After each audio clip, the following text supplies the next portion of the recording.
Hello friends, कैसे हैं आप लोग। आई होप आप सभी अच्छे होंगे और आपकी तैयारी अच्छी चल रही होगी। तो आज जो हम डिस्कस करने वाले हैं वो इकोसिस्टम का जो पार्ट 2 है उसको डिस्कस करेंगे, क्योंकि इसमें भी बहुत इंपॉर्टेंट क्वेश्चंस हैं और ये टॉपिक भी बहुत इंपॉर्टेंट है। तो इसको देखते हैं और इसका पीडीएफ भी मैं आपको डिस्क्रिप्शन में डाल दूंगा। ठीक है, तो इसमें जो रिमेनिंग क्वेश्चन है उसको देखते हैं। तो फर्स्ट क्वेश्चन है कि निम्नलिखित में से कौन सा एक कृत्रिम पारितंत्र है। तो ऑप्शन है पॉन्ड, फील्ड, फॉरेस्ट और नॉन ऑफ द अबव। तो तालाब तो प्राकृतिक होता है, खेत नहीं होता, क्योंकि इसमें मनुष्य क्या करते हैं, खेती करते हैं। तो इस वजह से इसमें प्राकृतिक ना होकर के मानवीय है। सो इस वजह से आंसर क्या हो जाएगा, बी हो जाएगा। ठीक है, जैसे कृत्रिम पारितंत्र क्या है, वह पारितंत्र होता है जिसे मनुष्य द्वारा बनाया नियंत्रित किया जाता है। और खेत कौन किया जाता है, मनुष्य द्वारा ही किया जाता है, नियंत्रित और प्रतिबंधित दोनों। तो इस वजह से इसको कृत्रिम पारितंत्र बोलते हैं। बाकी दोनों क्या है, प्राकृतिक है। नेक्स्ट, पारिस्थितिकी तंत्र में संबंधित पारिस्थितिकी तंत्र से संबंधित निम्नलिखित कथनों पर विचार कीजिए। तो इसमें फर्स्ट क्या है कि पारिस्थितिकी तंत्र यानी कि इकोसिस्टम शब्द का सर्वप्रथम प्रयोग किसने किया था, एजी टांसले ने। आप सब जानते हैं कि 1935 में एजी टांसले ने किया था, तो ये सही हो जाएगा। जो जीव अपना स्वयं भोजन स्वयं उत्पन्न करते हैं उन्हें स्वपोषित कहते हैं। यस, प्रकाश संश्लेषण की प्रक्रिया द्वारा जो करते हैं उनको ऑटोट्रॉप्स या स्वपोषित कहते हैं। थर्ड है कि प्रकाश संश्लेषण की प्रक्रिया द्वारा उपभोक्ता अपने भोजन का उपयोग करता है। तो प्रकाश संश्लेषण की प्रक्रिया द्वारा पौधे करते हैं, उपभोक्ता नहीं करता है। तो इस वजह से स्टेटमेंट क्या हो जाएगा, गलत हो जाएगा। फिर वियोजक अकार्बनिक पदार्थ को कार्बनिक पदार्थ में परिवर्तित करते हैं। तो ये गलत है, वियोजक नहीं करते।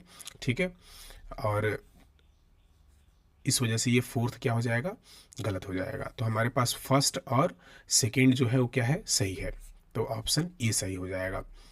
देखिए, जैसे फर्स्ट क्या है कि ये तो आप सब जानते ही हैं, स्वपोषित।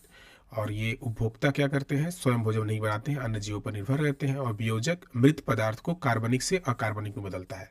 ठीक है, इस वजह से थर्ड और फोर्थ गलत होगा।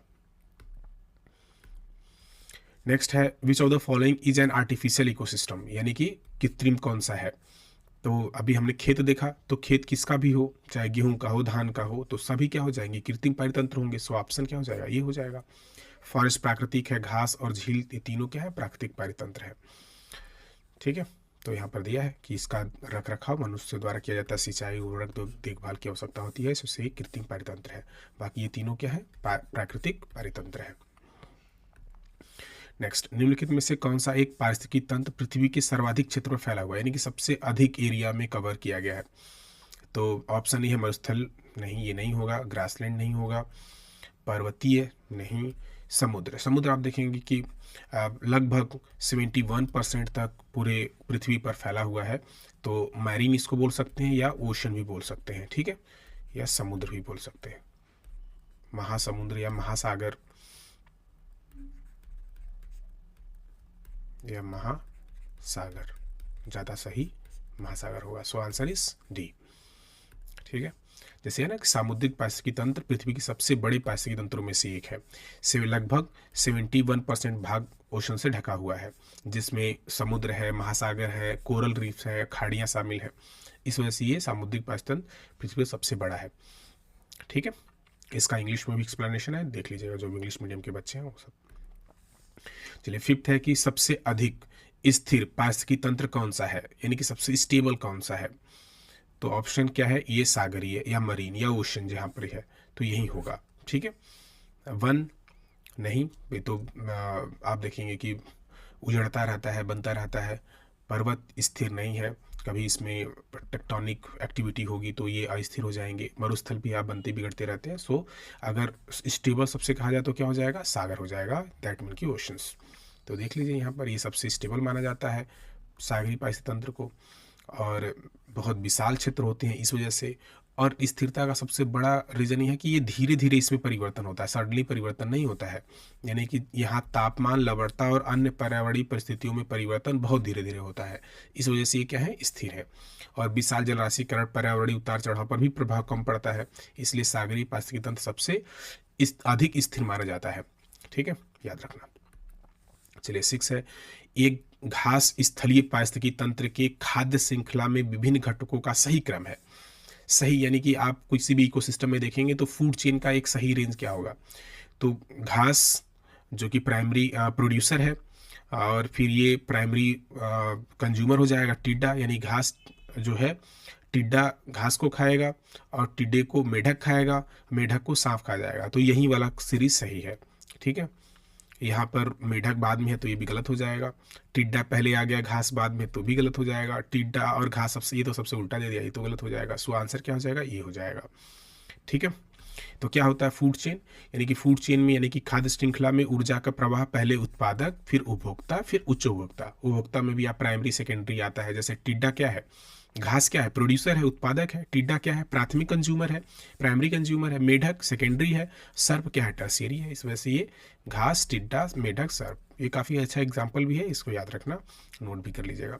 हालांकि मैं PDF प्रोवाइड कर दूंगा आप लोगों को। इनमें से कौन खाद्य श्रृंखला का निर्माण करता है, यानी कि फूड चेन का कौन निर्माण करता है, वही थोड़ा एग्जाम्पल चेंज हुआ है। तो घास, क्या घास गेहूं को खाता है, अरे मतलब गेहूं घास को खाता है तो नहीं होगा। हाँ, घास किसको खाता है, सॉरी बकरा, घास कौन खाता है, तो बकरा खाता है। और बकरा को कौन खाता है, आदमी खा जाता है सब, ठीक है। तो इस वजह से आंसर क्या हो जाएगा, बी हो जाएगा। बकरा, कौवा, ये हाथी नहीं, और घास मछली और बकरा नहीं, मछली घास नहीं खाती है, और कौवा बकरा खा सकता है, ऐसा नहीं है, लेकिन नहीं होगा, क्योंकि ये फिर हाथी नहीं खाया नहीं जाएगी कौवे को, तो ये सही नहीं होगा। तो ये दोनों ठीक नहीं है। सो आंसर क्या हो जाएगा बेटा, बी हो जाएगा। चलिए, तो देखिए ये है उत्पादक शाकाहारी, ये तो बेसिक है, आप देख लीजिएगा। घास, फिर उसके बाद प्रोड्यूसर है, प्राइमरी बकरा हो जाएगा, और सेकेंडरी या ओमनीवोरस कहा जाता है, सर्वाहारी जिसको मनुष्य को कहा जाता है। सो इस वजह से सही क्या हो जाएगा, घास, बकरा और आदमी, ये सही है, grass, goat, man. Next, the maximum number of organism that an environment can support in a particular area is called, यानी किसी निश्चित क्षेत्र में प्राणियों की संख्या की सीमा जिसे पर्यावरण समर्थन कर सकता है, यानी कि कोई एक लिमिट एरिया, लिमिटेड चीज़ें, ठीक है, कितनी संख्या होगी उसको कोई भी इन्वायरमेंट कैसे कैरी कर लेगा, उसको क्या कहते हैं। तो संख्या को तो जनसंख्या कहते हैं, तो कैरी तो करता नहीं, तो ये गलत हो जाएगा। और क्योंकि समर्थन या कैरी करने की बात है, तो कैरिंग कैपेसिटी किसके पास होती है, कैरिंग कैपेसिटी जब होगी तभी क्या पर कर पाएगा, पर्यावरण समर्थन कर पाएगा। तो इस सीमा को क्या कहा जाता है, वहन क्षमता कहा जाता है। इस वजह से बी आंसर होगा, ठीक है। ये और ये दोनों नहीं होंगे, ठीक है। चलिए, तो याद रखना, वहन क्षमता कहा जाता है, यानी कि पर्यावरण किसी एक निश्चित सीमा तक प्राणियों को वहन कर सके, ठीक है, इसी को ही वहन क्षमता कहेंगे। देखिए लिखा है ना, वहन क्षमता वह अधिकतम संख्या है जितने जीवों को कोई पर्यावरण अपने उपलब्ध संसाधनों जैसे भोजन, जल, स्थान के आधार पर लंबे समय तक समर्थन कर सके। यदि किसी क्षेत्र में जीवों की संख्या वहन क्षमता से अधिक हो जाती है, यानी कैरिंग कैपेसिटी से अधिक हो जाएगी, तो संसाधनों की कमी हो जाएगी, क्योंकि संसाधन कम होंगे, खाने वाले ज़्यादा हो जाएंगे। जब ऐसा होगा तो कंपटीशन बढ़ेगा, और कंपटीशन होगा, अगर नहीं कुछ खाने मिलेंगे तो रोग, और फिर उसके बाद मृत्यु दर बढ़ जाएगी, या तो कहीं जगह शिफ्ट हो जाएंगे। तो याद रखना, काफ़ी अच्छा एक टॉपिक है और क्वेश्चन भी था। देखिए, इस मेरा पर्पज़ ये रहता है कि क्वेश्चन के थ्रू आप कॉन्सेप्ट को भी समझ लें। एक्चुअली उससे अगर किसी भी तरीके से क्वेश्चन आता है तो इजीली आप उसको कर लें, इस वजह से तो आप इस एक्सप्लेनेशन जरूर देखना आप लोग, ठीक है। चलिए, क्वेश्चन नंबर 9 में, निम्नलिखित में से कौन सा एक पारिस्थितिकी संतुलन बनाए रखने में मदद नहीं करता है, यानी कि जो इकोलॉजिकल बैलेंस को बनाने में हेल्प नहीं करता। तो क्या इकोलॉजी को वन काट करके हेल्प कर सकते हैं, नहीं कर सकते ना, तो यही हो जाएगा आंसर। वन से तो बिल्कुल पारिस्थितिकी स्टेबल हो जाएगा, वर्षाल जल मैनेज किया तो चीज़ें हो जाएंगी, जैव भंडार अगर बायोस्फीयर रिजर्व होगा तो भी इकोलॉजिकल बैलेंस होगा। तो इकोलॉजिकल बैलेंस कब गड़बड़ होगा, जब हम वन की कटाई करते हैं, पर्यावरण को नुकसान पहुंचाते हैं तब। तो इस वजह से आंसर इसका ए हो जाएगा, ठीक है। वनों का काटना, जिससे क्या होगा, पारिस्थितिकी संतुलन क्या होता है, बिगड़ता है। बाकी से बनी रोपण, वर्षा जल प्रबंधन और जैव मंडल भार से क्या होता है, आप देखेंगे कि उनको समर्थन मिलता है, संतुलन बढ़ता है। क्वेश्चन नंबर 10 है, निम्नलिखित में से पारिस्थितिकी तंत्र का कौन सा एक जीवीय घटक है, यानी कि बायोटिक कंपोनेंट है। बायोटिक मतलब जिसमें जीवन है। तो क्या वायु में जीवन है, नहीं, तो यही आंसर हो जाएगा। वनस्पति में जीवन है, जीवाणु में भी जीवन होता है, जानवर में तो जीवन होता ही होता है। सो आंसर इज ए, ठीक है। तो यहाँ पर देखेंगे वनस्पति, जीवाणु, जानवर क्या है, जीवी है, और वायु, जल, मिट्टी, तापमान, ये सभी क्या है, अजीवी या निर्जीव। तो इस वजह से आंसर ये था। 11th है, एक पारिस्थितिकी तंत्र में निम्नलिखित में से कौन सा प्राथमिक उपभोक्ता है, यानी कि प्राइमरी कंज्यूमर है। तो यस, चींटी क्या करती है, आप देखेंगे छोटे छोटे जो बीज होते हैं उसको खाती है, तो ये हो जाएगी। हिरन तो आप जानते हैं घास खाता है, प्रोड्यूसर खाता है, तो प्राइमरी हो जाएगा। लोमड़ी देखेंगे तो ये क्या होता है, प्राइमरी कंज्यूमर को ही खा जाता है, ठीक है। और ये तो हाई प्रेडिटर होते हैं, तो ये दोनों नहीं होंगी, तो 1 और 2, तो आंसर क्या हो जाएगा, ए हो जाएगा, ठीक है।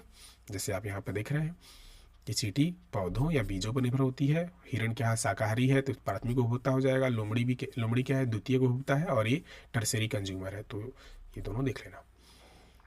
चलिए नेक्स्ट, खाद्य श्रृंखला, फूड चेन में मानव क्या है, मानव कहाँ पर है, क्या मानव बनाता है, तो प्रोड्यूस नहीं करता, ठीक है। ये तो प्रोड्यूसर किसका काम है, प्रकाश संश्लेषण की प्रक्रिया द्वारा ये चीज़ें होती हैं, तो उत्पादक का काम है, तो ये नहीं होगा। केवल प्राथमिक उपभोक्ता है, तो नहीं है, अभी हमने देखा कि वो सब कर लेता। द्वितीयक है, नहीं है। प्राथमिक और द्वितीयक दोनों है, सो आंसर क्या हो जाएगा, डी हो जाएगा, ठीक है। क्योंकि मनुष्य क्या है, सर्वाहारी है, तो वो सब खा जाता है। अगर वो पौधे खाए तो प्राथमिक, और जानवर को खाए तो द्वितीयक, ठीक है। इस वजह से ये दोनों। चलिए 13 क्या है, समुद्री वातावरण में मुख्य प्राथमिक उत्पाद होते हैं, यानी कि ओशंस में सबसे जो प्राइमरी प्रोड्यूसर जो होते हैं, यानी कि एक तरह से प्लांट कह सकते हो, तो कौन सा प्लांट है, ये फाइटोप्लैंक्टन, ठीक है। ये पौधे होते हैं, तो ये प्राथमिक उत्पादक है, ठीक है। बाकी ये सही नहीं होगा, तो इसका आंसर ये हो जाएगा। तो याद रखना, बहुत इंपॉर्टेंट है फाइटोप्लैंक्टन, पूछा भी जा सकता है एग्जाम में, ठीक है। हालांकि सारे क्वेश्चन इसमें बहुत इंपॉर्टेंट है। तो देखिए ये है कि प्राथमिक उत्पादक आप जानते हैं कि प्रकाश संश्लेषण की प्रक्रिया द्वारा अपना भोजन बनाते हैं, तो फाइटोप्लैंक्टन क्या हो जाएंगे, वो सूक्ष्म पौधों जैसे जीव होते हैं जो समुद्र की सतह में पाए जाते हैं और सूर्य की सहायता से प्रकाश संश्लेषण करते हैं, जिससे समुद्री खाद्य श्रृंखला की शुरुआत करते हैं, ठीक है। इसलिए इन्हें मुख्य प्राथमिक उत्पादक कहा जाता है, जो कि फाइटोप्लैंक्टन है। चलिए नेक्स्ट क्वेश्चन 14 है, पारिस्थितिकी तंत्र के जैविक घटकों में कौन उत्पादक घटक है, यानी कि कौन सा प्रोड्यूसर है, आपको बताना है। ये प्रोड्यूस कौन करता है, तो देखिए गाय तो क्या है, प्राथमिक कंज्यूमर है, उपभोक्ता है, तो ये नहीं होगा। मोर भी उपभोक्ता है, तो नहीं होगा। बाघ तो उच्च उपभोक्ता है, तो होगा ही नहीं। तो हरे पौधे हो जाएंगे, वेरी इजी। तो ये आंसर क्या हो जाएगा, डी हो जाएगा, ठीक है। तो ये सभी गाय मोर बाघ क्या है, उपभोक्ता है। हरे पौधे ही क्या है, प्राथमिक उत्पादक है, यानी कि प्रोड्यूसर है।